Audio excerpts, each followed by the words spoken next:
for all our friends and all film fans. Thank you, Melissa, that you are present here as online special guest. You are a person with a prestigious activity in the film industry. You are a writer, director, and producer who worked at world top documentaries as The Universe, Ancient Aliens, Hangar One, The UFO Files, Deep Space, Ancient Aliens, and the list can continue with many other titles. Besides producing TV shows for major networks as Paramount Studios, Netflix, History Channel, Discovery Channel, Travel Channel, you are running your own production company, Hathor Studios. Your last film present at our festival is called Code 12, which received numerous awards at film festivals. Thank you again very much for participating in this panel. Thank you so much for having me. I love doing this stuff. I love talking to people about this stuff. Obviously, I've been doing it for a long time. First of all, congratulations for your work and achievements in the film production domain, which is a domain dominated by men. How was your professional journey in such a highly competitive environment? You know, it's definitely not easy. It takes a certain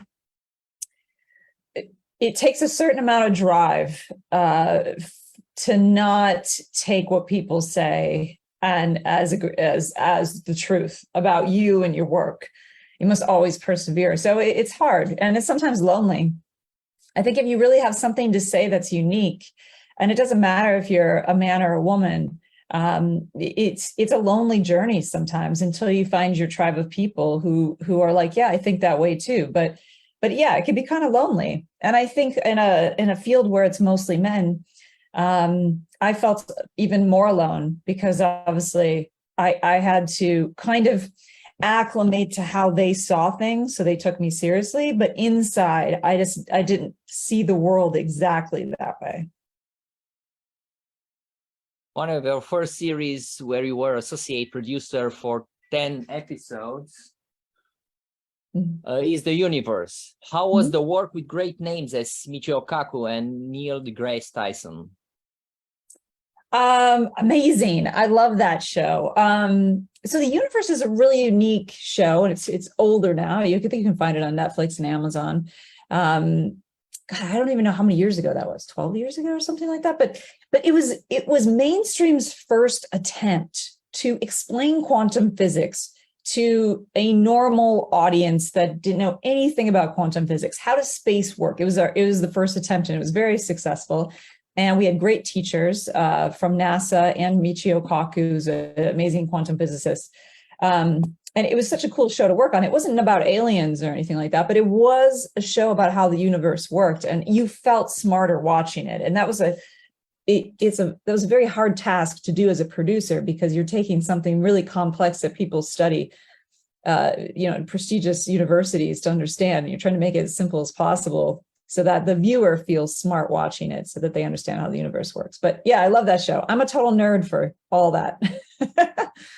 As I was thinking now, the same is with the domain of UFO and aliens. It's a vast domain with many connotations, with many layers. And if you just are starting to enter this world, you can be rather confused about so many things that are in this universe. So what's your take on this? On aliens? UFOs? Aliens and UFO phenomena in general. Yeah. Well, is it a vast domain or not? Yeah, it's very vast. It's just huge, and there's just tons of opinions. And so talking about aliens, it doesn't matter if you're in the field or you're not in the field. It causes a lot of triggers in people, an emotional response. You have the camp that says it's not true, people are making it up, we're completely alone in the universe, and I can prove it, right? And then you have people that are highly educated saying, I don't know about any of these alien stories, but it's probable that we are not alone. And then you have people saying, I met an alien and I have had first contact with something out that's not human. So you have this huge discussion happening.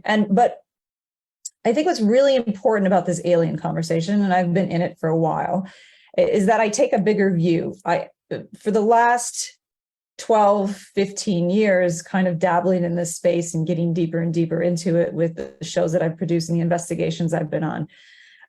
I have more questions than I have answers. The deeper I go, the more I meet somebody. It doesn't matter if they work at Washington, D.C. and they might be an insider, or it's just somebody in the backwoods that had an alien craft land in their backyard. I have more questions. So if I take myself out of the investigation and I look at the bigger picture and I ask myself, why is this happening? Because everybody is asking the same question. Are they real? And if they are, what do they want? And why are they here, right? The only thing I can come up with, and this feeds into what my film is about, even though my film is not necessarily about aliens, is that we do not understand how the universe works. And because of that, the alien conversation is a foreign entity that we're not sure if it's real or not. But if we understood how the universe worked, it's probable that there are other existences and other dimensions interacting with us all the time, but we just don't know how it works and we can't see it because we are living in a certain amount of consciousness and a certain dimension. And that to me makes more sense. And the more scientists I talk to about that, it's less about aliens being real or not real. Did that one thing happen to the guy in Arkansas or Germany? Or more the probability, more scientists believe the probability is that we're living in an interdimensional existence and that things can live in other dimensions and we just don't understand how that works. But that's the only thing to scientists who are not in the alien field of how this phenomena can even exist. So I think that the conversation is important because it's less about do aliens exist and more who are we as a human species in the universe. Let's get back to the time when you were part of the production team of Ancient Alien on 9 episodes. From this on, the theme of UFO and aliens and mysteries has entered your career choice. Could we say that Ancient Aliens is for you a turning point? In what way has influenced you personally and professionally? That is such a good question. By the way, all your questions are amazing. Thank you. Yeah, I saw your prep with the questions. I'm like, wow, these are really good. I hope I have good answers. Ancient Aliens was a turning point. And so let me give you a little personal story. So producing is tough. It's hard. Sometimes you just are like, I don't want to do this anymore. I don't want to deal with these people. And I went through a bout with that. I had been producing for a while and I had started, this is a bit of a tangent, but it's funny. I had started a baking business in Los Angeles. I had taken over like an industry of like making cookies and stuff for studios because I had all these contacts. And I got a psychic reading because I was like, how big is my business going to get? Because I want it to be, I want it to be big. I want to take over all of like the industry of all the gifts. I'm going to be rich and famous with cookies. And she's like, no, this business is going to fail. You're going to be asked to produce something and it's going to be the rest. It's going to be the rest of your career. And I'm like, no way. I'm not going back. I'm not going to do it. And literally the next week I got a call from Ancient Aliens and they said, we really need you on this first season of Ancient Aliens. And the show is about connecting alien visitations to ancient sites and cultures and stuff like that. And I said, no, I don't know. I'm not interested. But then I was like, okay, fine. It was good money. But I loved it. And that woman was totally right. I never went back. I didn't make another cookie. I was like, this is it. This is totally my wheelhouse. And I never left it. And now I'm happily welcoming our jury president, Irina Margareta Nistor, and I give her the microphone because I'm sure she wants to ask you something.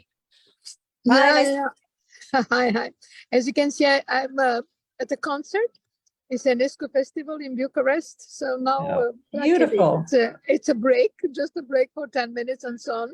But I really enjoyed the idea that you have both films productions and also cookies, because I think they go together always. And especially because, Darius' wife is the best chocolate maker. So we are waiting for you to have your all films, to see them all in Romania. But that's also she's preparing the chocolate for you. And I'm so glad to see you at least for 10 minutes because it's just a break and I have to be back to the concert. Oh, But, it looks beautiful there. Yeah, it's wonderful. Beautiful. Look, Wow. Look at that Yeah. theater. It's Romania it is the most Athenaeum. representative hall in Romania, in Bucharest. Yes, the Romanian Athenaeum. It's from 1888. Wow. It's Yeah. beautiful. Yeah. I like So Bucharest. thank you so I've much. been. Yeah. Come Fun back. city. Come to us. Come to Timișoara, to Dumbrăvița. Yes, thank you, Irina, for entering even for such a period of time. Short, yes. We will go further, and I will ask you about your period where you worked at Gaia as a producer for 2 episodes at the series Deep Space. What is the difference between Gaia and other well-established production companies? Gaia one more open to subjects and hypotheses than other, let's say, mainstream production companies, which are reluctant to explore them? So I was actually the head of content for Gaia. So I ran all of their content. So I created the show Deep Space. I then hired other producers to work on it. I also created the show called Ancient Civilizations, which is a deeper dive from Ancient Aliens. So Ancient Aliens can only say so much on mainstream, and they have like a way of saying it that the network has approved. But Ancient Civilizations on Gaia, we could go a little bit deeper. We could talk about things that they wouldn't talk about mainstream. So I developed those 2 shows, and then several other shows. So I worked with a lot of their content for about 5.5 years before starting my own company. Working with a non-mainstream company, but still a platform, was definitely really interesting. It kind of showed me there's so much more to talk about, but the mainstream gets stuck in the same conversation over and over again. But it's mostly because the people that are running these networks, they're not really educated in the space. They're really good at business. They're really good at calculating what people are watching, but they're not good at breaking the mold and bringing something new. So they rely on different sources on the outside to influence that for them to make decisions. So even Ancient Aliens getting greenlit was a miracle. The executive risked their career to make that happen, and that's not common. They're usually scared of losing their jobs. If they greenlight a show that doesn't perform, then they're out of work. But if you work for a platform like Gaia or some of these other ones, I mean, they're reliant on people that are passionate about the subject and less about network ratings. So that was the difference. Okay, so this is a subject that really intrigues me because today is a big push in TV production for subjects like UFO aliens and their influence in the human history. When did you notice the pivot of TV production companies toward these subjects? It was like a switch of the light. Do you think there is, let's say, a special agenda behind this trend that suddenly appeared? Yes. I mean, I'd say about 10 years ago, it really started to explode. They're always making alien movies since the 80s. I mean, I can only make a reference to America in the sense because I'm here, Ronald Reagan, when he was president in the 80s, he was obsessed with aliens because he had his own experience. So he really supported Spielberg and E.T. Phone Home and, all that kind of stuff.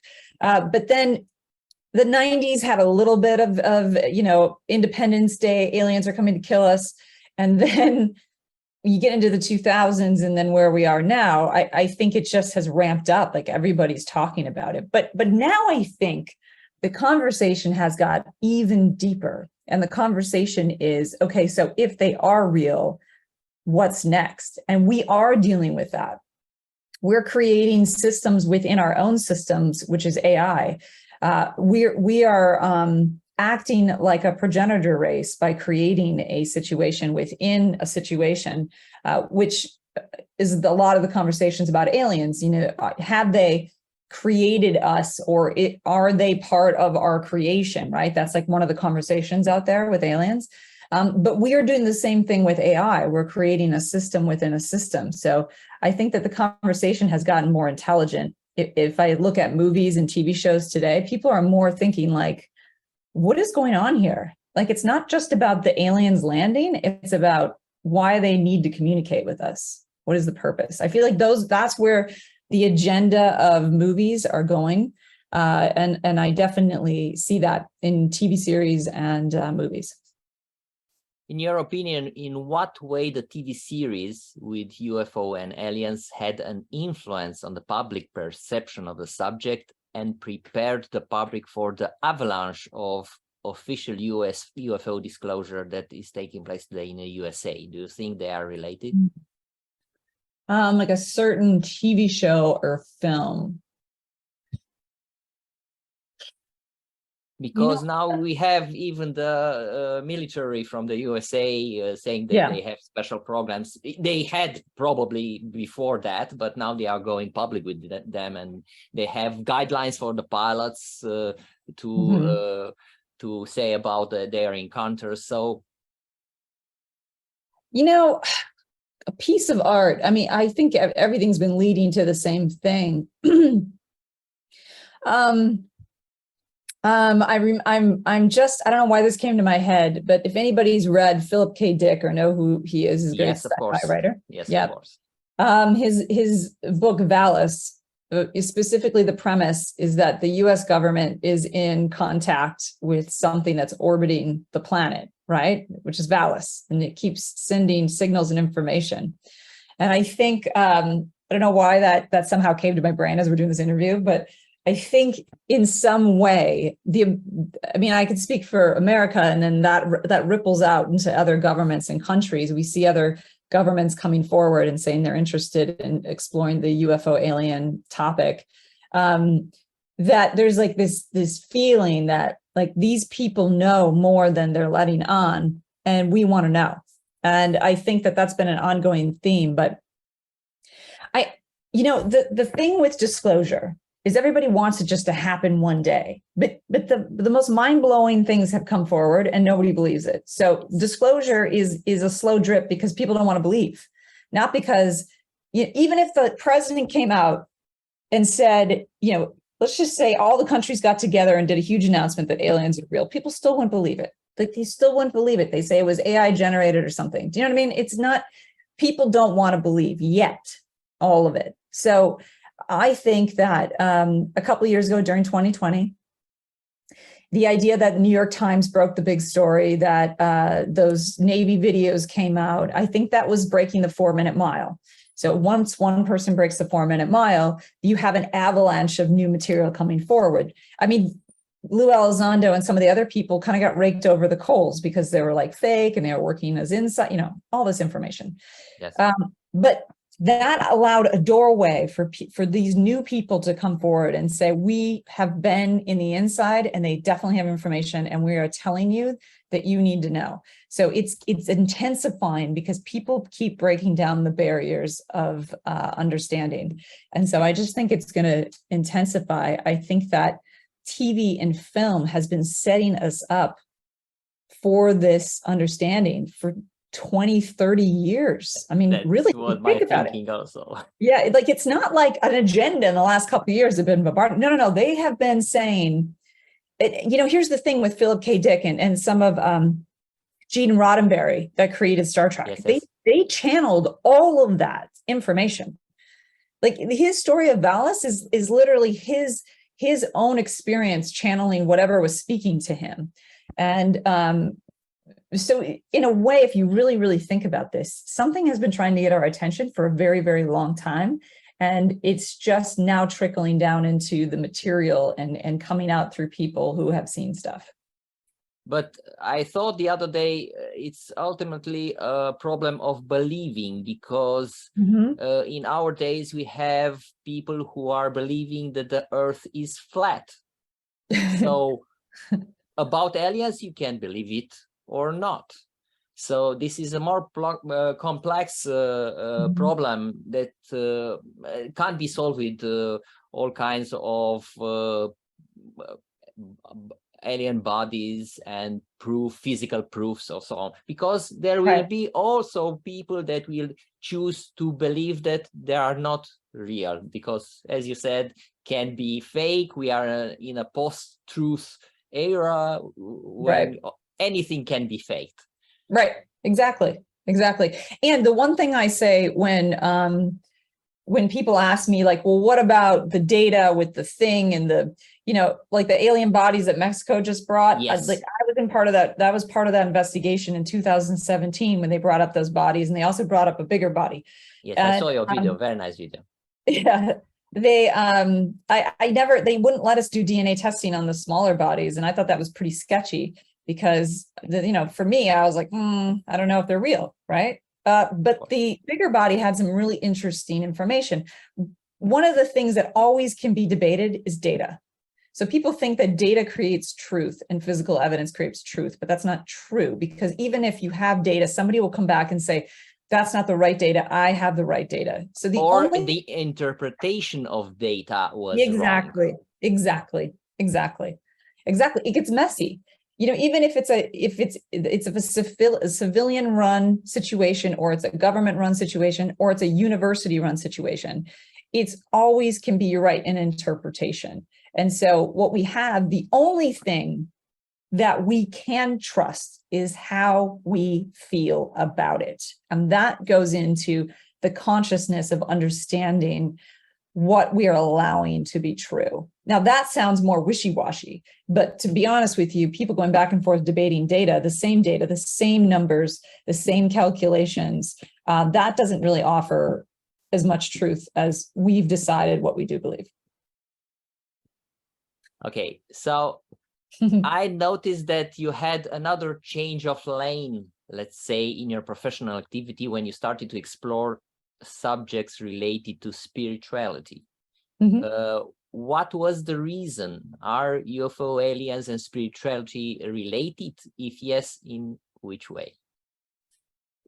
I don't think I ever started getting into spirituality. I think I was always interested. Okay. Which is why I was able to write and produce even Ancient Aliens, because they don't create temples unless it's about some kind of religion or understanding, or even for aliens, whatever it is, like it is it's a spirituality situation. That's all we have to go on, are these texts of stories of whether it's alien beings or whoever it is, God, goddesses. All of that is because of spirituality before it became religion. So it's always been a big part of my life. And I think that when people try to separate it because they don't want to have bigger conversations about their place in the universe, they want to be able to control their emotions.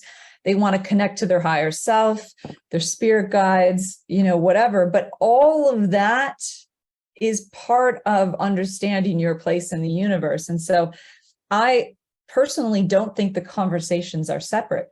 The alien people want to stick to the facts and the trajectories and the size of the skull and the things and the data, right? And the spirituality people want to just focus on making themselves a better version of their human self and teaching people to love. But how are these situations different if both of them are tapping into an unknown space of which no one really knows what it is about at all? And how can you not the alien people? I've worked on a lot of investigations where I've offered, well, we haven't thought of why an alien being would contact somebody unless they were able to receive that contact already, which means in a sense, they already have a disposition that they have either worked on or figured out that they were able to receive messages. And then you're crossing over into spirituality, which is what all the ancient temples talk about. It's not about meditating to talk to alien beings, but there is a crossover. And I think once we start to realize that all of these studies of the unknown are related, I think we'll find more answers. you have a production company. So on what degree of liberty you have as independent producer in comparison to the job of producing for a big TV company? Well, the great thing is that I get to make content, from my expertise. I know on a certain level how to create a story and how to shoot something and how to make it mainstream. But I get to push the boundaries of the things that I want to say, which is amazing. It's definitely not easy because, you're still trying to infiltrate that mechanism in a different way. But I would rather take that route and get new messages out there than to be stuck into a system that I know that they'll never change their mind. Yes, and the next question is related to what risks you take when, as an independent production company, you are creating films and on subjects that are highly controversial. Well, you're definitely taking the risk of being canceled. There is in what way? Could you be more specific? Canceled in what way? Yeah, you're right. Canceled is it's a very posh term right now.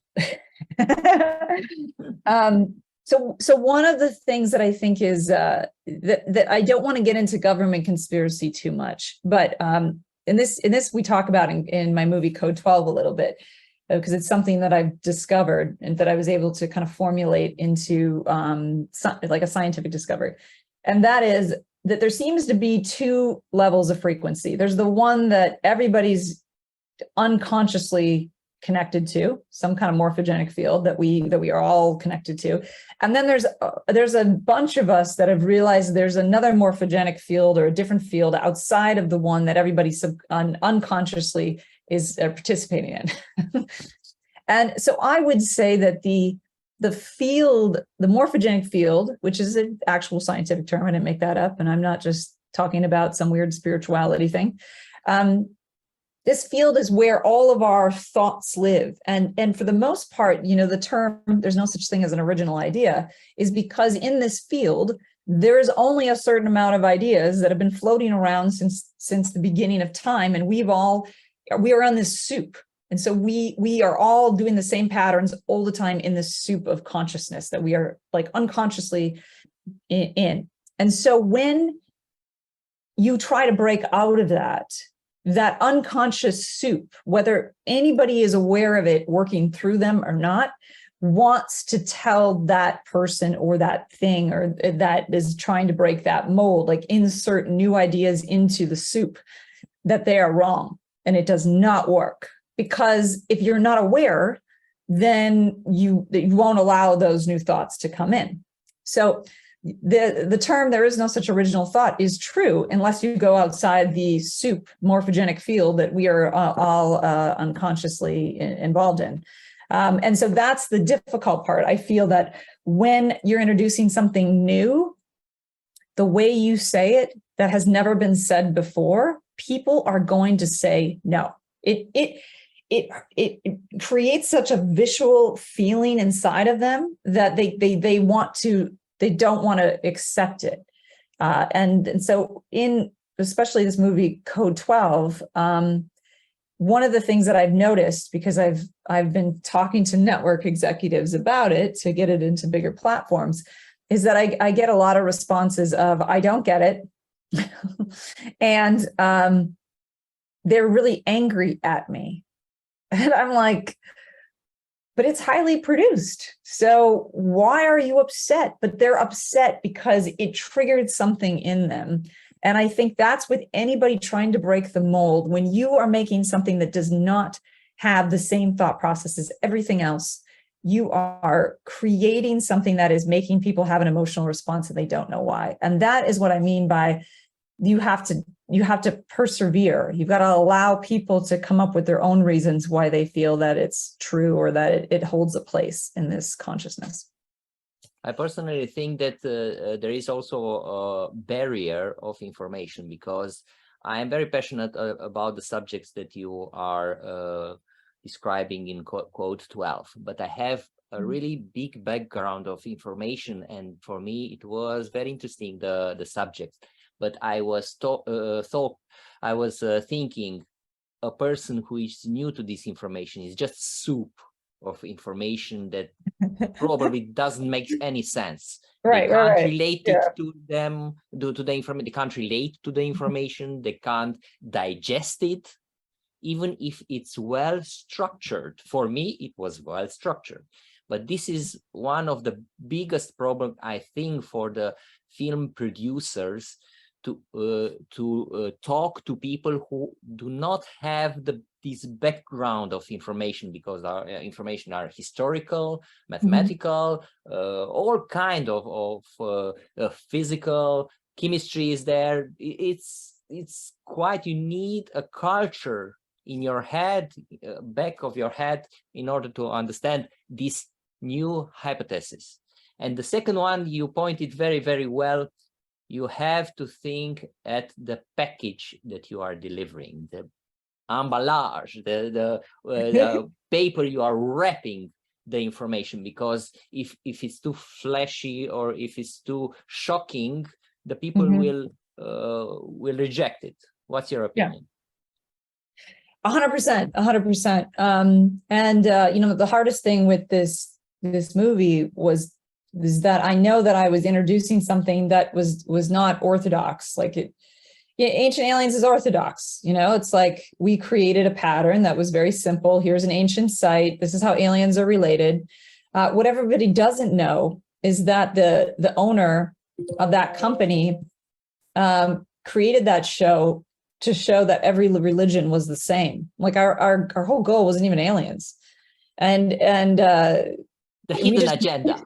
We just inserted the word alien because everyone would forgive you if you said, you know, Jesus and Buddha were the same. People would just lose their crap. So like, so there's a way to do things, and I felt like I could do it so much with this film, but in the way that I put it together, it's unorthodox. So there's going to be people that will, you know, in that mainstream world, not support it. So you do have to package it in a way, but we are in such an interesting time of information where people are sick and tired of the same thing. Like they're over it in a way. And what is happening with the institutions is that they're not pivoting fast enough. So I think that we've got to get new concepts out there and kind of allow people to think about new things. They don't have to agree. It's not about agreeing. It's not about an agenda but it's like, we'll start thinking about things differently. Why not? Things aren't working in some aspects. You know, if we just talk about what we're talking about, alien conversations aren't necessarily getting any answers anytime soon. We are not necessarily getting any answers when it comes to spirituality and religion, except for like a moment of peace. We have still not figured out who these ancient cultures are. Like nobody really has figured out who built the Great Pyramid. I mean, let's be honest. Like there's lots of theories, but there's no one who really can say, like, yeah, we know. No.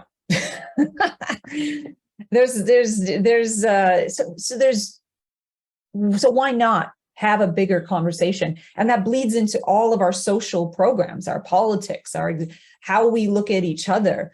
And I think there's a movement across the world that's saying, hey, why don't we talk about this stuff differently? Because it's just not working the way that it is. I'll try now to touch difficult subjects. Do you believe in conspiracy theories? And can you name one that you think is close to reality? I know. I struggled with this one. Do I believe in government conspiracies? Or I will say what I do believe. I do believe that in every conspiracy story, no matter how crazy, and this is what I do on alien investigations too, when I'm talking to someone who's had like a crazy experience, there's always a grain of truth in something. What that is your job as an investigator, not to discredit their story because they sound crazy, and not to say that it is all true, but there is a grain of truth in each of these stories. Something's not right, the things don't add up. What it is, that's your job as an investigator. So I will say that the one government conspiracy that I think seems like it has a little bit more weight and is this idea that there is a sort of group of people that are running things. Now, I'm not saying they're all reptilians or anything like that, or all that, but that concept has been pontificated by many people who have written books and come up with the solution and who the people are and, you know, what their names are and what they're doing. I mean, I don't agree with all of that, but what I'm saying is I feel like there is a set group of people, but we have agreed upon this because we're in the unconscious soup of this morphogenic field, that we have decided that this is how we want it to go. One of the most important things that Michio Kaku talks about in not his book, The God Equation, but one of his other books, he talks about how we are at a zero civilization, like as a species, we're at a zero civilization. Once we get to a one civilization, we have figured out how to harness the power of the sun. Like there's no need for energy companies or anything. We have literally figured that all out. And the only way that we do that is if we diminish a government influence and we become governed by the laws of how things work, because we understand how the universe works. And that becomes they become universal laws because we've been able to use the power of the sun. We can travel to other planets. Like we've gone from zero, which is limited understanding, to one, which is about universal laws. And when I think about that, this is a quantum physicist talking about this. He's talking about the probability of space and time and being able to understand energy. I really think about where we're at with when I think of that government conspiracy. This is how we feel things need to happen. Nobody is wrong or right, but that government conspiracy does seem to have some weight because we have put people in power to lead us because we have not figured out how to have universal law instead of laws between countries and states and cities. Maybe as a civilization, we need a father figure to guide us, still need a father figure to guide us until we reach the one stage. So that can be an explanation. Or a mother figure, or both. Or a mother figure, yes. Yeah. Yeah. And the next question, what will be the next big subject for a disclosure that will be first explored by a documentary film or series, in your opinion? Disclosure. I thought about this one for a bit. I want to say, like, I'm not against government or anything. So in case anybody's listening and thinking somehow I have some ideas about things, I'm just saying that we're at an age where information is wild. So we just need to expand our horizons. But as far as disclosure, I think, have you seen the TV series? I think it's on Apple. It's called Silo. No, I know about it, but I didn't see it. It's on the list. Yeah, so basically it's these groups of people living in a silo because everything's fallen apart. And then I can't tell you the end, but what I can say is what they reveal is they're going to have more. It's like season 2 and 3, 4, and 5, right? Because what they've revealed is that they are part of something that's much bigger, right? That's all I can say, because I don't want to ruin for people watching it. Be like, I saw this interview with Melissa and she totally ruined this show for me. What I think is happening with movies, especially sci-fi movies, is that we are going into this understanding of what I'm talking about, is that we are at like the tip of the iceberg of understanding how the universe works. And once we do, a lot of these things are going to come to light. We're not going to solve all the things in our unknown factors of existence, but I think that's where sci-fi is going in all of it. Alien conversations, spirituality, and definitely this concept of a matrix.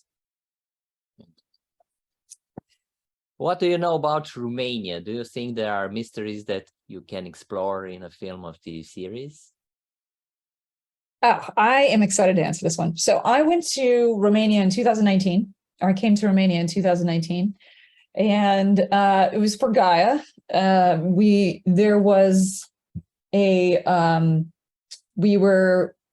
were filming the Carpathian Sphinx. Okay. And of course, we didn't find any underground caverns. Tunnels, yes. We didn't find anything. But I did talk to a lot of interesting people, and there is a culture, an ancient culture in Romania of caves and Zamoskis, yes. Moses, yes. So these ancient stories, and so we went to a lot of the caves, and there's just so much there that has not been explored. This never aired for some reason. The guy who owned the company canceled the whole thing with Romania, but I was there for. Yeah, I was there for. Do you know why? Do you have a hint about why it didn't air? I don't know.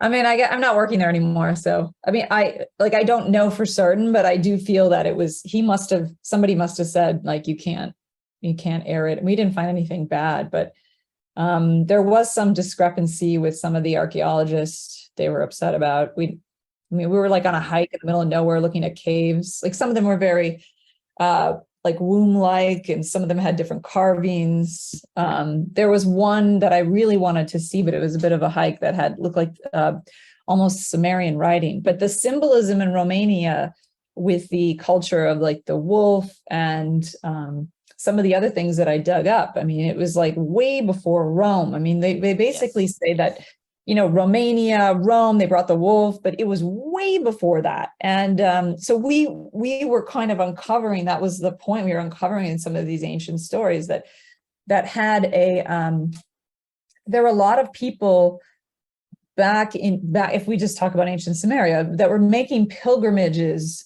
to what is now Romania, into that valley where these caves are, to do some kind of spiritual ceremony. There's some kind of magic there. And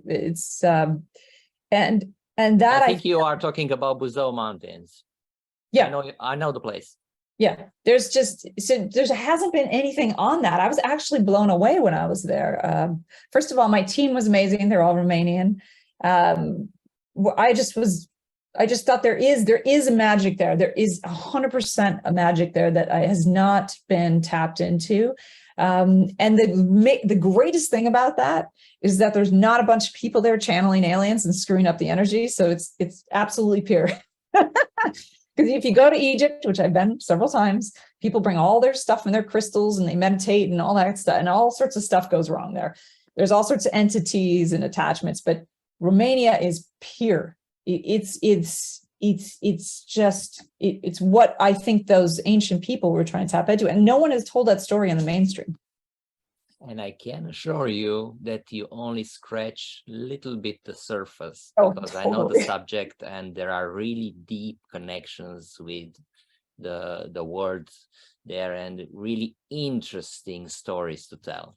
But it looks like I'm going to have to come back. Yes. And if you come, I assure you that I will help you in any way I can. I have some networking here, so just make a call and I'll be here to help you. Yeah, I would love to. I think it's a story that needs to be told. Yes, and there are more stories, not one story. There are a web of stories that interlace and give meaning, a higher meaning to all the things that we see separately, as, let's say, the wolf and the meaning of the wolf, and the presence of the wolf in the Dacian flag that the Romans took and use it after that. And it's fascinating. So yeah, I know. And I was trying to piece it all together. I had some really crazy experiences when I was there on a supernatural level. And what's with all the wolves and the dogs? Like, there's just dogs that came out of nowhere, like that were hiking with us. I felt like they were spirits, like they were. There is a really special place near Cluj. It's Hoia Baciu forest. Maybe you heard of it. It's a hub of not only UFO, but some spirituality center, that energy, something like that, because almost any people who are going there, they have some kind of experience. And the people who said they are clairvoyant and sensitive, they have a very intense experience. So when you come next time in Romania, I must take you there, because I know some people who are doing guided tours. They are professional guided guides for that place for, I think, 11 years. I know them personally. So it's very, very interesting. Amazing. I would love to. I'd love to. Yeah, I was. I didn't have any expectations of Romania. I was just going there kind of as like a journalist to cover this story, but I was like, wow, this place is cool. Yeah, so I had some very like weird supernatural things that happened that I just couldn't explain. I assure you there is more. Thank you very much for your time. Thank you very much for your knowledge and your presence here at the festival. Thank you for submitting the film. It was a very, very nice film. For me, it was something very, very new and fresh, which I can say as a guy who likes to see documentaries and documentary series on these subjects, and many interesting new information that was for me a surprise, because I thought I knew almost everything. So congratulations, and I hope in the future you will submit your creations to us, and I hope you will come to Romania again. I invite you, and I offer my support if you come here. Awesome. All right. Thank you so much for having me. And hopefully Code 12 brings home some awards from your awesome film festival. Hopefully. Okay. Thank you. All right. Thank you. Bye.